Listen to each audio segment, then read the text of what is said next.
Şimdi bu gençlerimiz ve çocuklarımız gerçekten bugünkü ortamda bu manevi sahada boşluk meydana gelirse ailede de huzursuzluk meydana geliyor. Onun için ailenin huzuru, toplumun huzuru, dini ve ahlaki bilgileri güzel bir şekilde öğrenip ondan sonra da bunu aile yapısına, topluma yansıtmada çok büyük faydalar var. İnşallah Cenab-ı Hak nasip müyesser eyler ise 17 Haziran'da başlayacak yaz Kur'an kurslarımız. 9 Ağustos'ta da bitecek.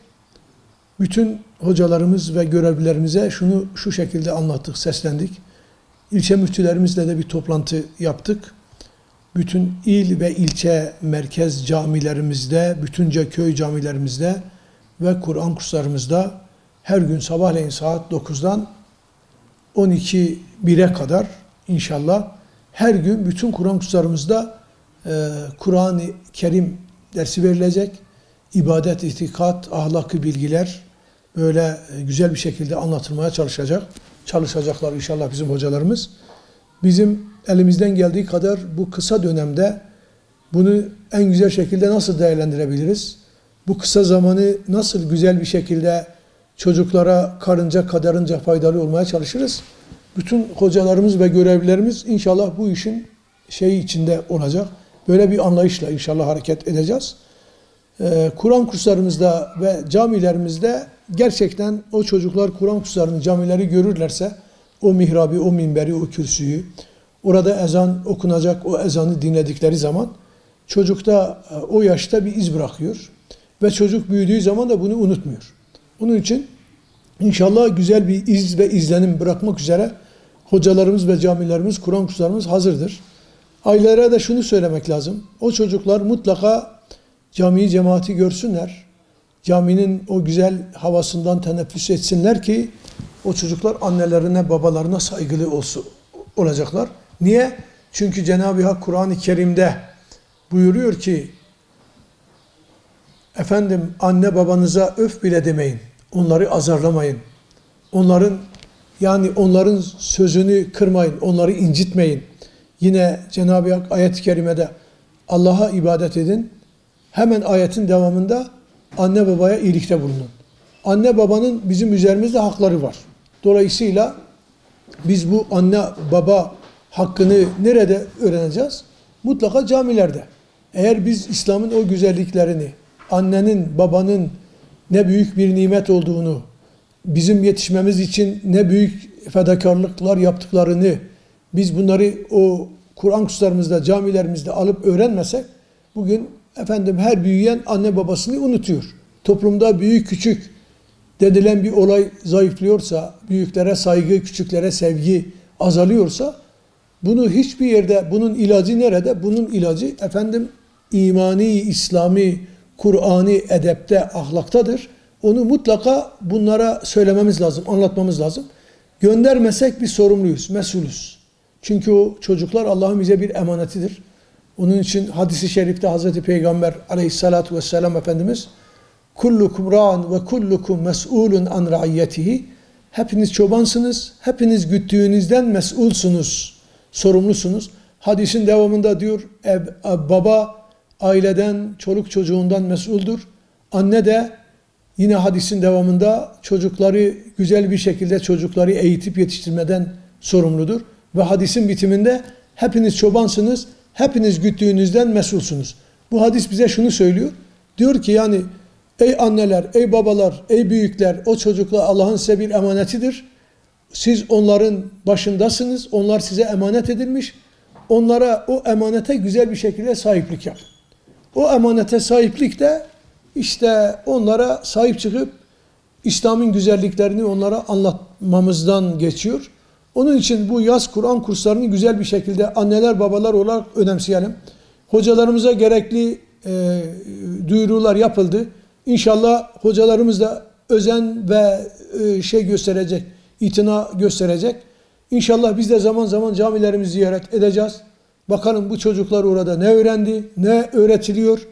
Ondan sonra ezan zamanları mutlaka o camilerde namaz kılınacak, cemaat namaz kılınacak.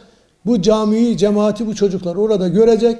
Onlar da aynı camiden abdest alacak, namaz kılacak, cemaati görecek, cemaat namaz kılacak.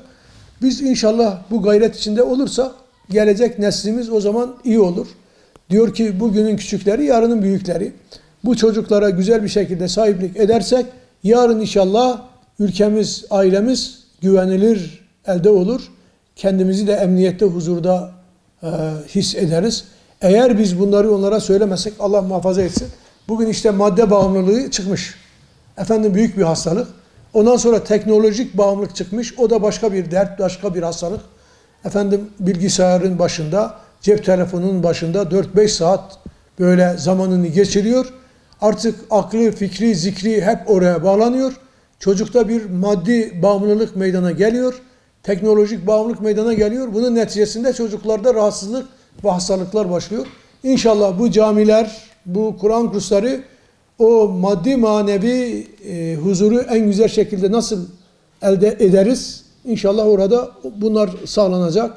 Çocuklarımız dinini, diyanetini, efendim dünya hayatındaki sorumluluğunu, mesuliyetini, öldükten sonra da ahiret gününde Allah'ın huzurunda dünya hayatında yapmış olduğumuz işlerin hesabını vermek üzere mahşer meydanında toplanacağız. İmanın şartlarını inşallah burada öğrenecek.